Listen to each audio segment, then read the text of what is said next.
What's up, y'all? Grab y'all pots, grab y'all pens. We about to get into this citrus smoked maple salmon that I had made the other day, y'all. This was so freaking good. Honestly, I had to take my time with this, but I had got me an orange. Y'all had got a maple orange. I ain't know that was something different. Don't get that. Get a regular orange, because I started to realize that I don't know if that was gonna work out. So I went ahead. I cut me some oranges. I did give me a regular orange too, just in case if I ain't like that and I didn't. So make sure you use a regular orange. Cut you a lemon. Cut you a lime, and then I had grabbed me some mini sweet peppers, and I just went ahead and I chopped those up like half them. Make sure you cut the little white lining out of there. Make sure the seeds don't get up in there, and then you're gonna go ahead and chop that up. I got me some red onions, and then I had chopped that up. Y'all know I'm not super big on some red onions, but we're gonna use that for our rice. So we're gonna get into the rice for this. Then you're gonna go ahead and cut you up some garlic. Make sure you mince it up real good.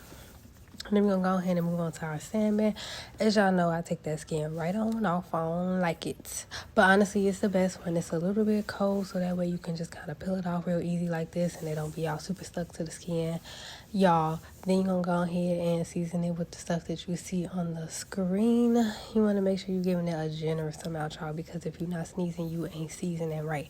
That is the motto. So make sure you're doing it in a generous amount. As you can see the seasoning all on this salmon. And if my seasoning offends you, then just take the page for you, because I'm gonna season my stuff over here, okay? And then you're gonna flip it over, and you're gonna go ahead and make sure you do the same thing on the other side.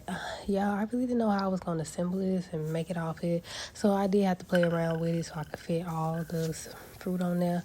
And then we're gonna go ahead and put our onions and our bell peppers with our rice, and then we're gonna go ahead and put a little bit of chicken broth up in there, 1 cup, and then we're gonna go ahead and follow the rest with the recipe that's on the bag. Then for our sauce, put your garlic in there, the soy sauce, and then you already know what I'm leaving in the description, but I did use me a whole orange for this sauce, some honey, some ginger, and then y'all, we gonna go ahead and sprinkle a little chili powder on there, of course, because it's chili, and some brown sugar. Then we're gonna go ahead and let that thicken up, and then put it on our salmon, pop it back in the oven, and then boom, this is how it turned out, y'all. This was so freaking good. Now don't forget to like, follow, subscribe. All right, y'all, bye.